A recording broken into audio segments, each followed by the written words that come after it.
This video we will discuss about sexual reproduction in plants. तो जितने भी angiospermic plants होते हैं उसमें रिप्रोडक्टिव ऑर्गन कौन सा होता है? फ्लावर. तो इसके आज हम डिफरेंट टाइप्स और होल्स वगैरह पढ़ेंगे. तो टाइप्स कितने होते हैं इसके फ्लावर्स के? एक तो यूनिसेक्सुअल है और एक बाइसेक्सुअल. यूनि का मतलब हो गया सिंगल. दैट मीन्स ऐसा फ्लावर उसमें या तो मेल या फीमेल रिप्रोडक्टिव पार्ट ही प्रेजेंट होगा, जैसे पपाया या वाटरमेलन. लेकिन बाइसेक्सुअल का मतलब जिसमें दोनों ही रिप्रोडक्टिव पार्ट प्रेजेंट होंगे, मेल एंड फीमेल दोनों प्रेजेंट होंगे, जैसे हिबिस्कस और mustard. Next is different parts और होल्स ऑफ अ फ्लावर. तो बेसिकली 4 पार्ट्स हैं इसके: कैलिक्स, कोरोला, एंड्रोशियम, गाइनिशियम.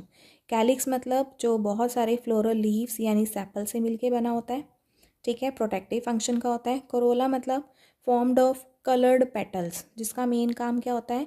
इंसेक्ट्स को अट्रैक्ट करना. Androecium which is the male reproductive whorl of the flower, जो बहुत सारे स्टेमन से मिलके बना होता है, तो जिसमें होता है एंथर और फिलामेंट, जिसमें से एंथर क्या करता है? पॉलन ग्रेन प्रोड्यूस करता है, that is the male gamete, which is very important question. और गाइनीशियम में that is the female reproductive part, और जो बहुत सारे कार्पल्स या पिस्टल से मिलके बना होता है. तो इसमें 4 पार्ट होंगे: स्टिग्मा, स्टाइल, ओवरी, ओव्यूल्स, जिसमें से ओव्यूल्स जो हैं फीमेल गैमीट प्रोड्यूस करते हैं, दैट इज़ ओवम और एग. तो ये भी क्वेश्चन आपका आ सकता है. तो ये डायग्राम बहुत ही इंपॉर्टेंट है, एग्जाम्स में आ सकता है. जैसे इसमें कलर्ड पोर्शन जो होगा, जो कलर्ड लीव्स होती हैं उसको हम क्या बोलते हैं? पेटल्स. जो नीचे लीव्स होती हैं, ग्रीनिश पोर्शन में जो लीव्स होती हैं उसको बोलेंगे हम सेपल्स. बहुत सारे सेपल्स मिलके क्या बनाते हैं? कैलिक्स, ठीक है. इसमें फीमेल पार्ट जो है दैट इज़ दिस वन. ऊपर सबसे क्या होता है? स्टिग्मा, जहाँ पे पॉलन ग्रेन स्टिक करते हैं. फिर उस पॉलन ग्रेन से जो होता है पॉलन ट्यूब क्रिएट होती है, जो स्टाइल से होती हुई जाती है और कहाँ तक पहुँचती है? ओवरी में. ओवरी में क्या होते हैं? ओव्यूल्स प्रेजेंट होते हैं. ऐसे ही मेल रिप्रोडक्टिव पार्ट में क्या होता है? एंथर और फिलामेंट. ये जो इसका पोर्शन होता है ये क्या है? फिलामेंट. तो एंथर और फिलामेंट से मिलके क्या बनता है? स्टेमन. तो ये जो लीव्स हैं इसके ग्रीनिश लीव्स और दूसरे पेटल्स वगैरह ये किसके साथ जुड़े होते हैं? थैलेमस या रिसेप्टिकल्स के साथ. और लास्ट में एक पोर्शन होता है stalk like structure which is known as pedicel. Next topic is pollination. That means transfer of pollen grains from anther to stigma. तो ये 2 टाइप्स होती हैं, सेल्फ और क्रॉस पॉलिनेशन में. सेल्फ का मतलब हो गया जिसमें पॉलन ग्रेन ट्रांसफ़र करते हैं anther to stigma but of same flower. लेकिन क्रॉस पॉलिनेशन में क्या होते हैं? डिफरेंट फ्लावर्स पे ट्रांसफ़र होते हैं. पॉलिनेशन में क्या होता है? किसी एक्सटर्नल एजेंसी की रिक्वायरमेंट नहीं होती, अपने आप पॉलन ग्रेन्स जो होते हैं वो सेम फ्लावर के स्टिग्मा पे स्टिक कर जाते हैं. लेकिन क्रॉस पॉलिनेशन में एक्सटर्नल एजेंट्स की रिक्वायरमेंट होती है, या पॉलिनेटर्स बोल सकते हैं इसको हम, जैसे विंड है, वाटर, बर्ड्स या इंसेक्ट्स. पॉलिनेशन में सेल्फ होने की वजह से इसमें कोई वेरिएशंस नहीं आती. क्रॉस पॉलिनेशन में बहुत सारी वेरिएशंस आती हैं. पॉलिनेशन में क्या होता है? नंबर ऑफ पॉलन ग्रेन्स कैसे होते हैं? स्मॉल नंबर में प्रोड्यूस होते हैं, और क्रॉस पॉलिनेशन में लार्ज नंबर में प्रोड्यूस होंगे. Self pollination are usually not attractive. इसमें फ्लावर्स अट्रैक्टिव नहीं होते. क्रॉस पॉलिनेशन में ब्राइटली कलर्ड फ्लावर्स होते हैं ताकि पॉलिनेटर्स इजीली अट्रैक्ट कर सकें.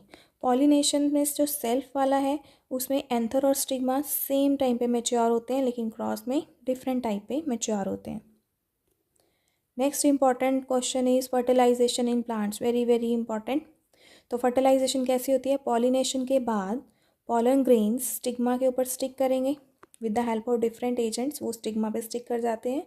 फिर वहाँ पे पॉलन ग्रेन्स क्या करते हैं? जर्मिनेट करते हैं, पॉलन ट्यूब क्रिएट करेंगे. पॉलन ट्यूब जो है स्टाइल से होती हुई ओव्यूल में जाएगी with the help of opening micropyle. फिर पॉलन ट्यूब में 2 मेल गैमीट होते हैं, जिसमें से एक मेल गैमीट जो है वो एग के साथ फ्यूज़ करता है, जाइगोट बनेगा. इस प्रोसेस को बोलेंगे हम सिनगैमी. दूसरा मेल गैमीट जो होता है वो पोलर न्यूक्लियाइस के साथ फ्यूज़ करता है, जिससे एंडोस्पर्म बनेगा, डेट इज 3n ट्रिप्लॉइड बनेगा. इसलिए नाम पड़ गया इसका ट्रिपल फ्यूजन. जब सिनगैमी और ट्रिपल फ्यूजन ये दोनों एक्ट जो हैं सेम एम्ब्रियो सैक के अंदर स्टार्ट हो जाएं तो उसको बोलते हैं हम double fertilisation, which is very very important. तो फर्टिलाइजेशन होने के बाद उसमें क्या क्या चेंजेस आते हैं, ये क्वेश्चन भी आपके पास आ सकता है. Post fertilisation changes in plants. तो जाइगोट डेवलप हो जाएगा एम्ब्रियो में after so many divisions. Ovule से बन जाएगा सीड, ओवरी से बन जाएगा फ्रूट, क्योंकि जैसे फ्रूट भी बड़ा होता है ओवरी भी बड़ी होती है, ठीक है. तो ओवरी से क्या बना? फ्रूट. इसी तरह से फ्रूट के अंदर जो सीड्स होते हैं वो छोटे होते हैं, ऐसे ही ओवरी के अंदर ओव्यूल्स जो होते हैं वो छोटे होते हैं, तो इसका मतलब ओव्यूल्स कैसे बने हैं, ओव्यूल से क्या बनेगा, सीड। ओवरी की जो वॉल है ये फ्रूट वॉल बनाएगी, that is known as pericarp. Ovule की वॉल सीड कोट बनाती है, दैट इज़ टेस्टा। बाकी के जो पार्ट्स होते हैं फ्लावर के वो फॉल ऑफ हो जाएंगे, दैट इज़ सेपल, पेटल्स वगैरह। तो इसमें ही आपको इंपॉर्टेंट डायग्राम करना है, जैसे कि पॉलन ग्रेन जैसे स्टिक करते हैं स्टिग्मा के ऊपर, फिर वो जर्मिनेट करके पॉलन ट्यूब क्रिएट करते हैं और वो कहाँ एंटर कर जाएंगे, ओवरी में, with the help of opening. ये जैसे ओपनिंग शो की हुई है, it is known as micropyle. तो इसके अंदर ओव्यूल के अंदर क्या पड़ा हुआ है, एक एम्ब्रियो सैक। ये एम्ब्रियो सैक है जिसमें क्या होता है, सबसे ऊपर वाली जो 3 सेल्स होती हैं वो एंटीपोडल सेल्स होती हैं, बीच वाली क्या होती हैं, पोलर न्यूक्लियाई, और जो सबसे नीचे है दैट इज़ ये बड़ी वाली सेल को एग सेल, और साथ वाली को क्या बोलते हैं, सिनर्जिड्स। एग सेल के साथ मेल गैमीट फ्यूज़ करता है और जाइगोट बनाएगा, फिर पोलर न्यूक्लियाई इसके साथ सेकेंड मेल गैमीट फ्यूज़ करेगा जिससे ट्रिपल फ्यूजन बोलते हैं, एंडोस्पर्म बनता है। तो अगर एक ही एम्ब्रियो सैक में दोनों प्रोसेस इकट्ठे हो रहे हैं तो उसको बोल देंगे हम डबल फर्टिलाइजेशन। तो ये दोनों आपको आ सकता है, चाहे लेबलिंग करने के लिए आए चाहे इसको बनाने के लिए आए। Next important topic is seed germination, that is development of seedling from a seed under favourable environmental condition. तो क्या कंडीशन होनी चाहिए, सफिशिएंट वाटर, ऑक्सीजन या टेम्परेचर चाहिए। तो जो एम्ब्रियो डेवलप होता है वो क्या डेवलप करेगा, रेडिकल्स, प्लीम्यूल्स और कॉटिलेडन्स। जैसे ये स्ट्रक्चर आपको गिवन है सीड का, तो सबसे ऊपर वाली टिप रिप्रेजेंट करेगी प्लीम्यूल को, that is known as future shoot, radicle that is future root, और जो लीफ लाइक स्ट्रक्चर है cotyledon, it helps in storing food. ऐसे ही सेम एम्ब्रियो का स्ट्रक्चर है, और एक ग्राम सीड का स्ट्रक्चर गिवन है जिसमें सबसे बाहर वाली कवरिंग को बोलते हैं सीड कोट, बीच में ओपनिंग को बोलेंगे हाइलम, और लास्ट वाली ओपनिंग को क्या बोलते हैं, micropyle region. Next is difference between pollination and fertilisation. तो पॉलिनेशन तो हमें पता लग गया, transfer of pollen grains from anther to stigma of flower, ये एक तरह का फिजिकल प्रोसेस है और फर्टिलाइजेशन से पहले होता है इसलिए एक्सटर्नल प्रोसेस है, ठीक है, एंड रिक्वायर्स एक्सटर्नल एजेंट्स जैसे वाटर, विंड या इंसेक्ट्स। लेकिन फर्टिलाइजेशन का मतलब क्या होता है, फर्टिलाइज होना मतलब fusion of male and female gametes to form zygote. ये एक फिजियोकेमिकल प्रोसेस है और पॉलिनेशन के बाद का स्टेप है, ठीक है, इंटरनल प्रोसेस है और कोई एक्सटर्नल एजेंट्स की रिक्वायरमेंट नहीं है। तो इसमें कुछ इंपॉर्टेंट टर्म्स आती हैं जैसे हाइपोकोटाइल और एपिकोटाइल।